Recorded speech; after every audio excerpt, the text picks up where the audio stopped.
I greet you all in the name of Jesus.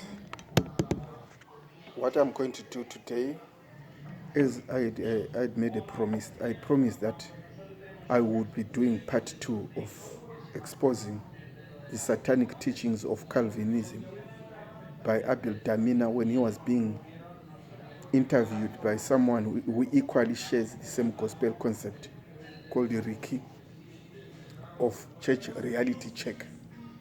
So as I made a promise that I was going to do part 2 of that expose, what I will be doing now is, before I do the expose, I just want to ask a question or to expose a thing to Abel Damina. Abel Damina,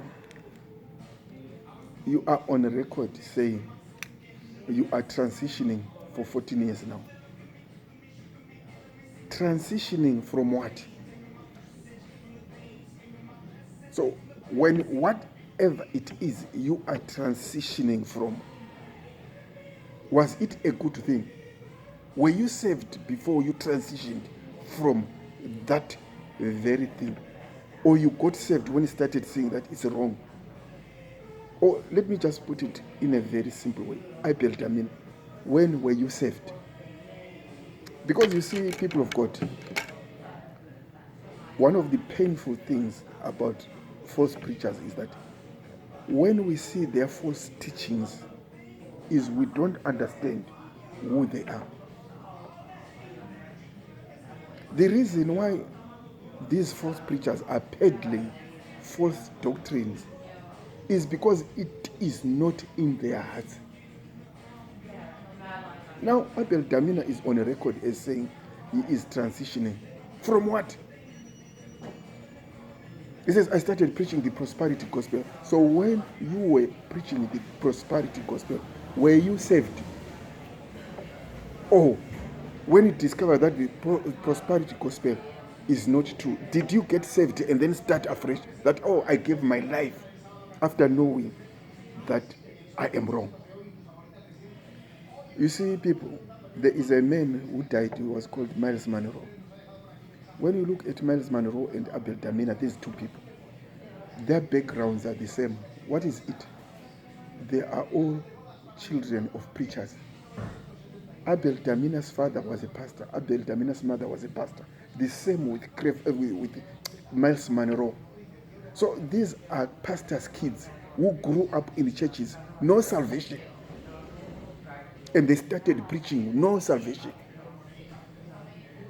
Abel Damina, tell your viewers when you gave your life to Jesus, not when you started transitioning. Tell the viewers when you gave your life to Jesus. When was it?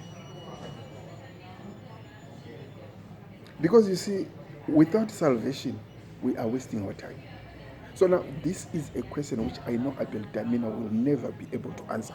Answer the question, when did you give your life to Jesus Christ?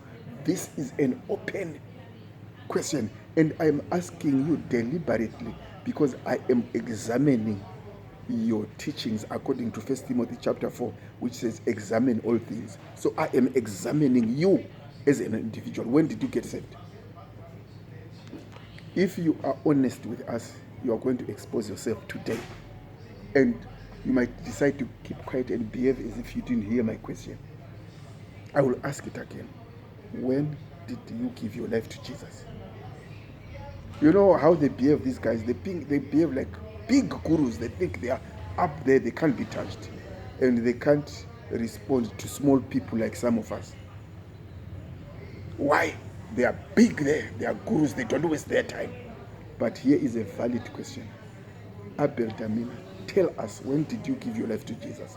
You know, when I gave my life to Jesus, if you were to ask me, on the 22nd of September 1984, Saturday, 9 p.m., at a place called North End in Bulawayo, in a country called Zimbabwe, a town called Bulawayo, a suburb called North End.